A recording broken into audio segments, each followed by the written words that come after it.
Welcome everyone. Today we will discuss what would have happened if the Turkic migrations never happened. Now, as a bit of historical context, we all know the story of the Roman Empire, how it started out as a small city-state in southern Italy and grew to encompass the entirety of the Mediterranean. It gave birth to many of history's greatest conquerors and leaders like Julius Caesar, Augustus, and Constantine the Great, and had a profound impact on the world.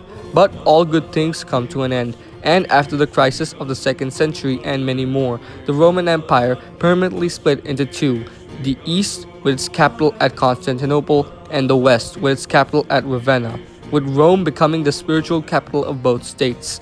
The Western Roman Empire continued for a while till the fall of Rome in 476 AD, after which the empire ended. But what your history books probably didn't mention is that the Roman Empire didn't truly end. Instead, it continued in the east in the form of the Byzantine or Eastern Roman Empire. The Byzantine Empire would continue for a while and would even oversee a brief golden age due to the reign of Emperor Justinian, but soon things got bad. In 602, following the death of Emperor Maurice at the hands of Phocas, the Sasanian Persian Empire declared war on the Byzantines, starting the last great war of antiquity. This war would almost see the total destruction of the Byzantine Empire, but they managed to bounce back and, under Emperor Heraclius, defeated the Sassanids and the Avars, culminating at the Battle of Nineveh, which ended the final Roman-Persian War. But just when you thought things couldn't get worse, they did. While the Byzantines and Sassanids fought, in the sands of Arabia, a new religion was emerging, which united the Arabs into a single empire, known as the Rashidun Caliphate. The Arabs soon began expanding into the Middle East, starting a series of conquests collectively called the Islamic conquests. This would see the Byzantines being permanently stripped of Syria, the Levant, Egypt, and North Africa, being pushed all the way to Anatolia.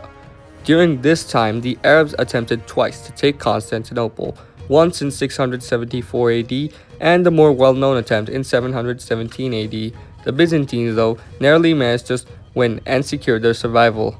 After the fall of the Umayyad Caliphate, the Abbasids continued to harass the Byzantines, but eventually they got weak and fractured into small states. Internally during this time, the Byzantines were in an extremely bad position.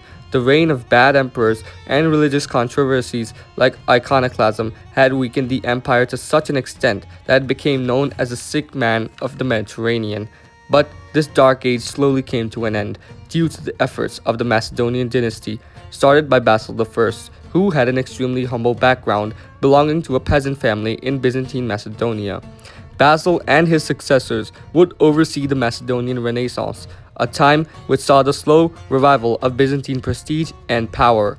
Notable emperors from this era include Nicephorus Phocas, the Pale Death of the Saracens, known by this name due to his reconquests of Crete, Van, and Antioch; John I Semiscus, being known as such due to his victories against the Rus and the Fatimids; and Basil II, the Bulgar Slayer, known as such due to his conquests of the Bulgarian Empire.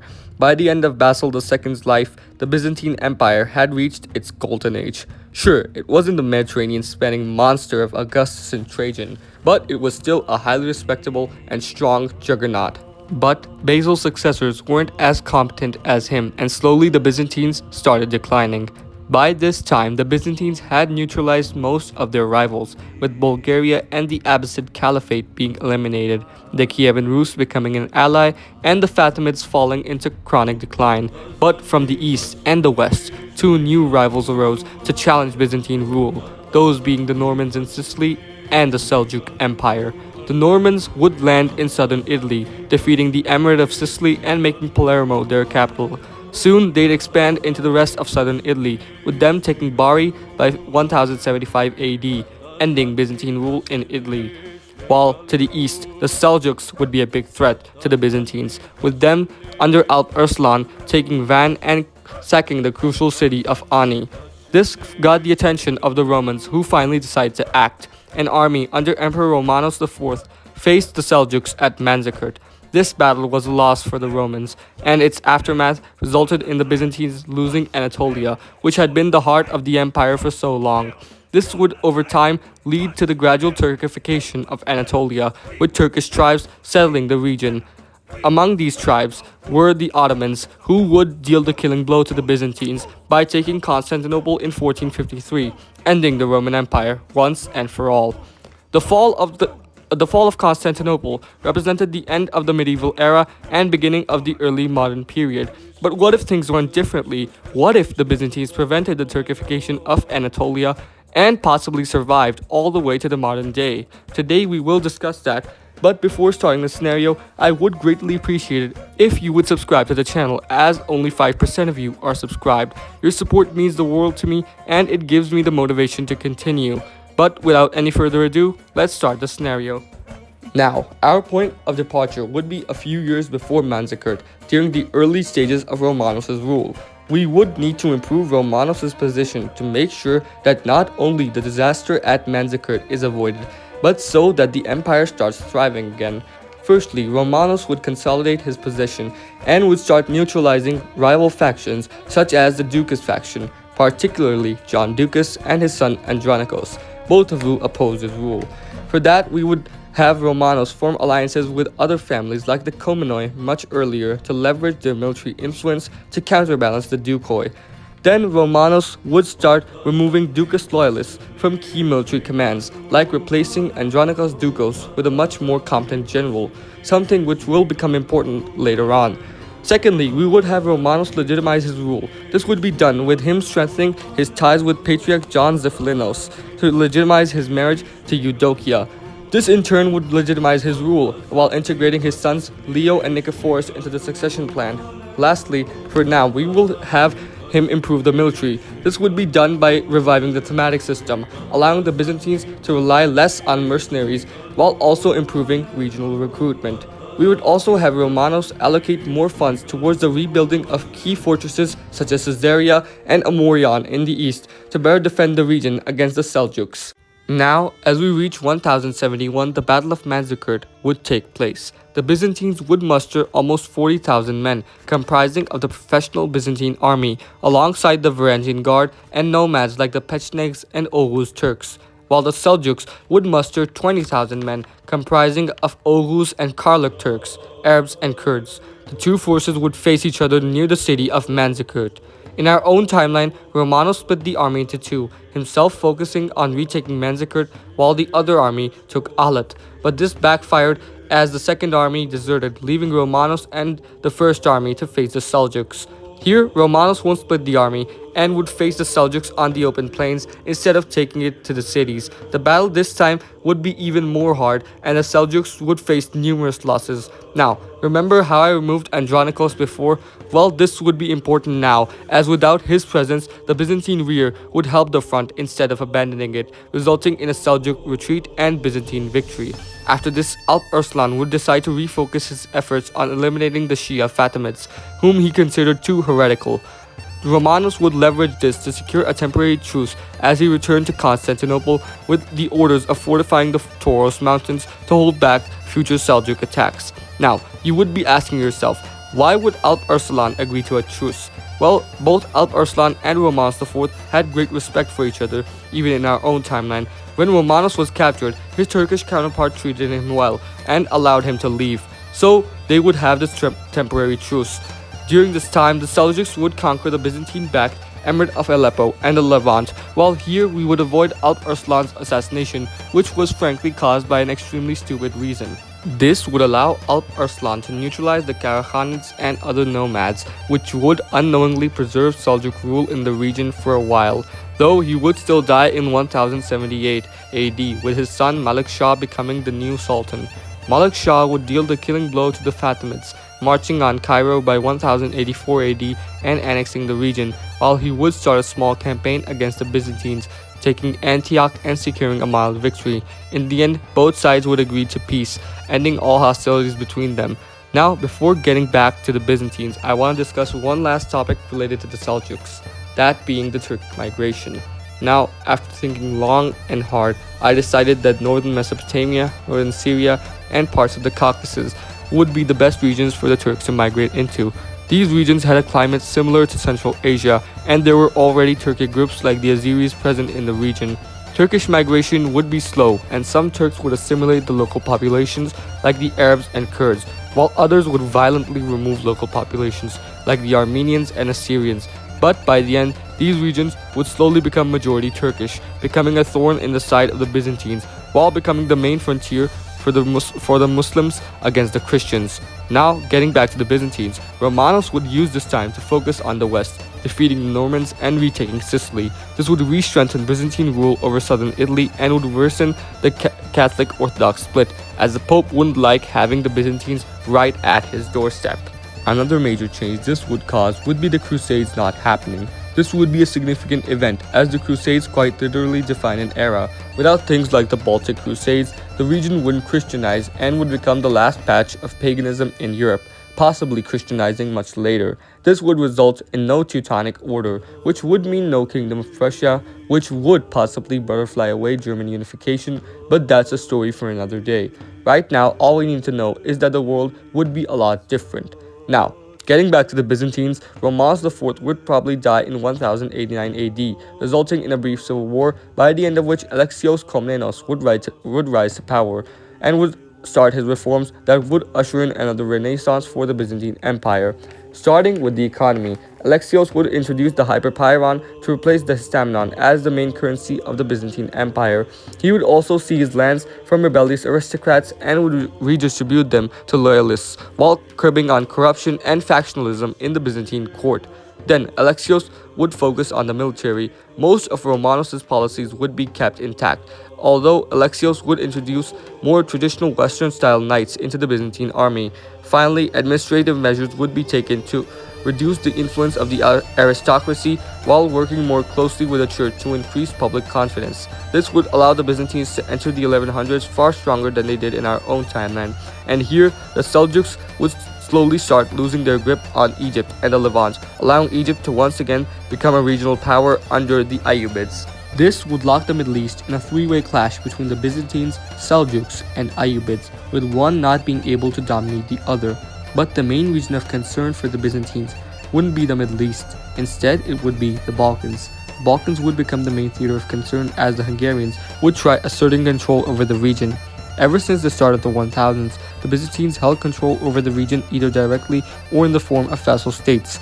But after their defeat at Manzikert, they started losing their influence over these states. This resulted in them coming into direct conflict with the Hungarians, but even the weakened Byzantines managed to defeat the Hungarians, though they formed a personal union with Croatia, unifying the two. Here, no such thing would happen, as the Byzantines would soundly defeat the Hungarians, managing to keep Croatia as a vassal state. This would also allow them to consolidate the Balkans by annexing Serbia. Later threats during this era would be the Peshniks, Cumans, and other nomads to the north, and the Venetians. The nomads would be dealt with by using military force, stopping them from raiding into Byzantine territory, while the Venetians would be a different case entirely.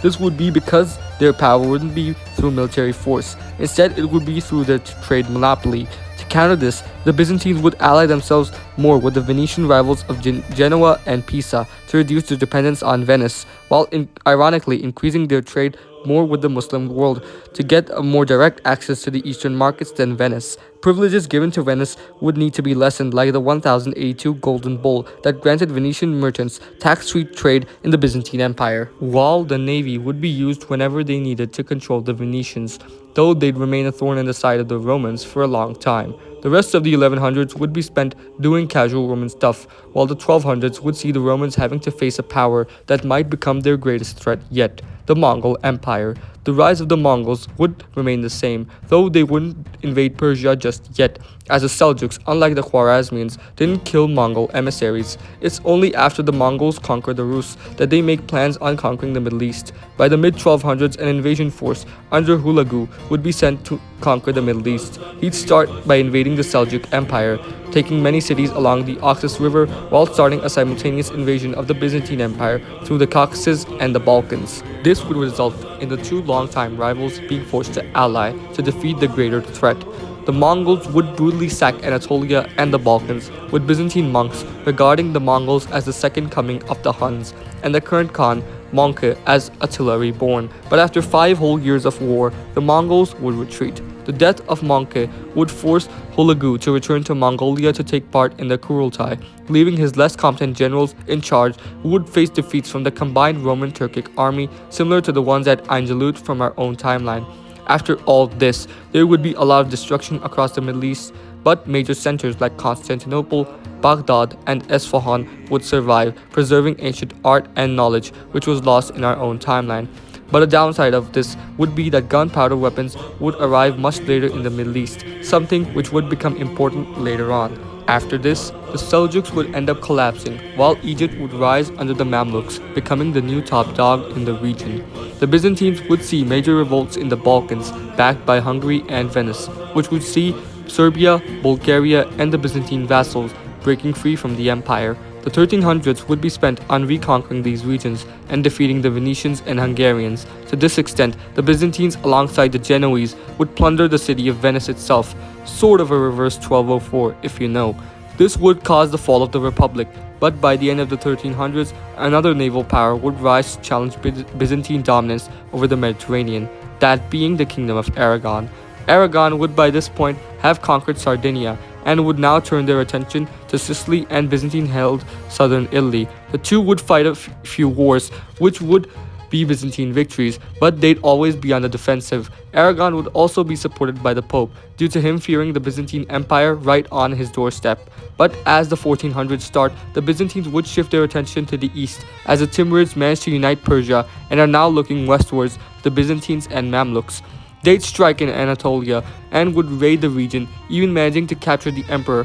But after Timur's death, the Byzantines would rebuild, while Persia once again fragments and the Mamluks become weaker. The Byzantines would use this moment to reconquer Antioch as the Mamluks fall further into decline. Simultaneously in Persia, we would have more or less butterflied away the Safavid Empire. They'd probably get replaced by some Persian Sunni house who slowly unites Iran by the end of the 1400s, even taking Syria from the weakened Mamluks. This Persian dynasty would be known as the Muzaffarids, with them becoming the strongest Muslim empire. Their rule over Syria, though, wouldn't last for long, as they would lose the region to the Byzantines in 1514. Following this, the Byzantines would attack and defeat the weakened Mamluks, conquering the Levant and Egypt. After almost 900 years, these regions would be back under Roman rule, though the majority of the population of these regions would be Muslim by now, which would cause rebellions if not handled properly. The Byzantines knew very well that they needed to change with the times, and they always did. Here, they would do the same. The Byzantines would introduce the Basilico Podii. This would be more or less the Roman version of the Janissaries. Muslim children from Syria, Egypt, and the Caucasus would be taken as a form of taxation, converted to Christianity, and taught the ways of war to turn them into loyal and fanatic elite soldiers who would be highly respected and feared all across the Middle East and Europe. This would keep the Muslim population of these regions at bay, as the Byzantines would once again rise, though the world would change completely in a few years. Firstly, a German monk called Martin Luther wrote a thesis in which he gave 95 reasons on why the Catholic Church was bad, with his teachings spreading like wildfire across the Holy Roman Empire. Secondly, a new world would be discovered. How will this change the Byzantines? In the part 2, we will discuss that alongside the Protestant Reformation, Byzantine-Russian relations, and the rise of the Habsburgs. But for now, that was it for today's video. If you liked it, please consider subscribing, as it would mean a lot to me. Comment your thoughts down below, and I'll see you in the next one. Goodbye.